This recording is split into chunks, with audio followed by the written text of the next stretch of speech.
একদিন মায়ার নবী মুহাম্মদ সাল্লাল্লাহু আলাইহি ওয়াসাল্লাম একটি জঙ্গলের পাশ দিয়ে হেঁটে যাচ্ছিলেন। হঠাৎ নবীজি দেখতে পেলেন এক ইহুদি একটি মা হরিণকে শিকার করে শক্ত করে বেঁধে রেখেছে।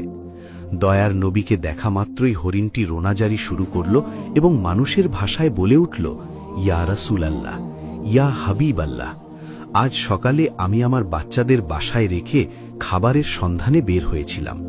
হরিণটি বলল, হে আল্লাহর নবী, ওই সময় এই ইহুদি আমার সামনে আসে এবং আমাকে বন্দী করে ফেলে।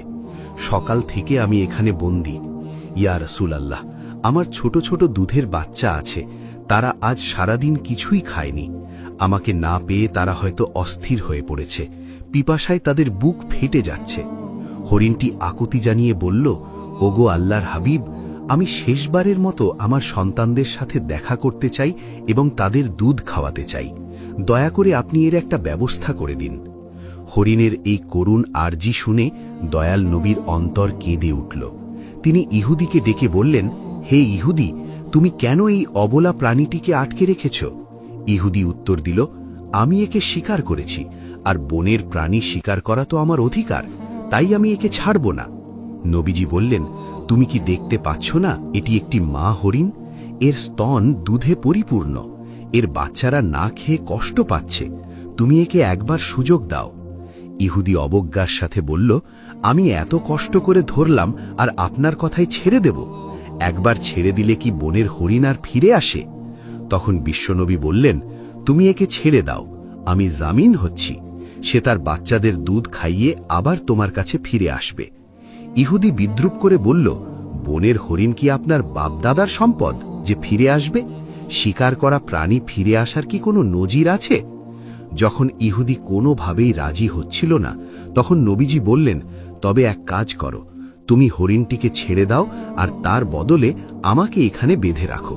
হরিণ না ফিরলে তুমি আমাকে সারা জীবন বন্দী করে রেখো। ইহুদি ভাবল এটি ভালো সুযোগ। সে নবীজিকে বেঁধে রেখে হরিণটিকে ছেড়ে দিল। ছাড়া পেয়ে হরিণটি দ্রুত বনের দিকে ছুটে গেল। ইহুদি মনে মনে হাসছিল আর ভাবছিল, এই লোকটির মতো বোকা আর কেউ নেই, একটা বনের প্রাণীর জন্য নিজের জীবন বিপদে ফেলল। ওদিকে মা হরিণ দৌড়ে তার সন্তানদের কাছে পৌঁছল। বাচ্চারা তাকে দেখে বলল, আম্মাজান, আজ কেন এত দেরি হলো? আমরা আপনার জন্য অপেক্ষা করতে করতে ক্লান্ত হয়ে পড়েছি। মা হরিণ চোখের পানি ছেড়ে বলল, ওরে আমার কলিজার টুকরা সন্তানরা, তোমরা তাড়াতাড়ি শেষবারের মতো আমার দুধ পান করে নাও, কারণ হয়তো তোমাদের সাথে আর কোনো দিন দেখা হবে না। বাচ্চারা অবাক হয়ে কারণ জানতে চাইলে মা হরিণ পুরো ঘটনা খুলে বলল। সে বলল, মায়ার নবী মুহাম্মদ সাল্লাল্লাহু আলাইহি ওয়াসাল্লাম নিজের জীবন বন্ধক রেখে আমাকে তোমাদের কাছে পাঠিয়েছেন। ওই নিষ্ঠুর ইহুদি এখন আমার নবীকে বেঁধে রেখেছে। এ কথা শোনা মাত্র হরিণের বাচ্চারা দুধ পান করা বন্ধ করে দিল। তারা বলল, আম্মাজান, আপনি কি বলছেন? মায়ার নবী বন্দী আর আমরা দুধ পান করব? এটা অসম্ভব। চলুন, আমরাও আপনার সাথে যাব। নবীজির সামান্য কষ্টও আমরা সহ্য করতে পারব না।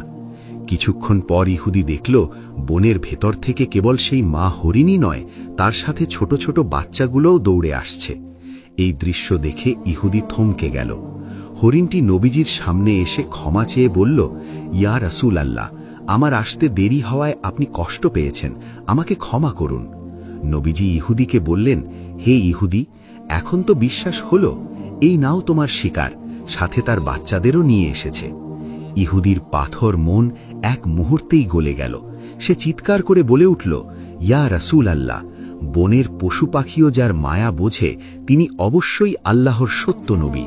আমাকে আর হরিণ দিতে হবে না, আপনি আমাকে কালেমা পড়িয়ে মুসলমান করে দিন। সুবহানাল্লাহ। নবীজির দয়ায় এক ইহুদি ইসলামের ছায়াতলে আশ্রয় পেল। এমনই আরেক দিনের ঘটনা।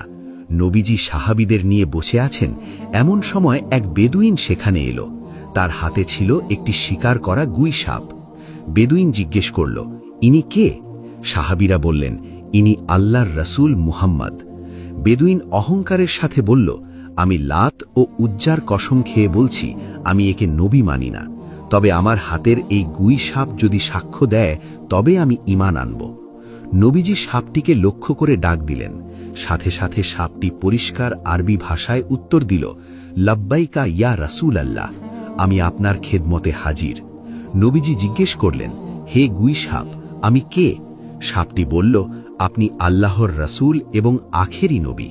যে আপনাকে মানবে সে সফল হবে, আর যে অমান্য করবে সে ধ্বংস হবে। এই অলৌকিক দৃশ্য দেখে সেই বেদুইনও সাথে সাথে ইসলাম গ্রহণ করল।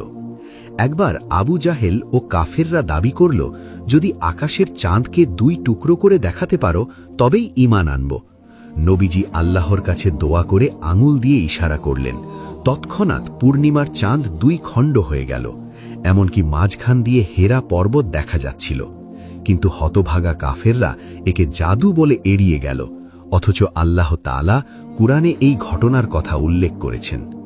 অন্য এক সফরে নবীজির আড়াল হওয়ার প্রয়োজন হলে তিনি ওসামাকে বললেন গাছগুলোকে আদেশ করতে।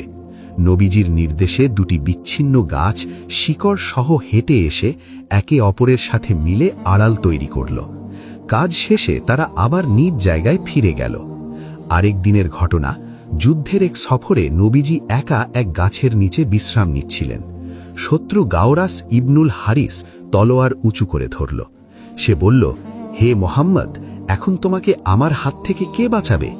নবীজি অত্যন্ত শান্তভাবে বললেন, আল্লাহ। আল্লাহর নাম শোনা মাত্র শত্রুর হাত কেঁপে উঠল এবং তলোয়ার পড়ে গেল। নবীজি সেই তলোয়ার উঠিয়ে বললেন, এখন বলো তোমাকে কে বাঁচাবে? লোকটি ক্ষমা চাইল। নবীজি তাকে বিনা বাক্যে মুক্তি দিলেন।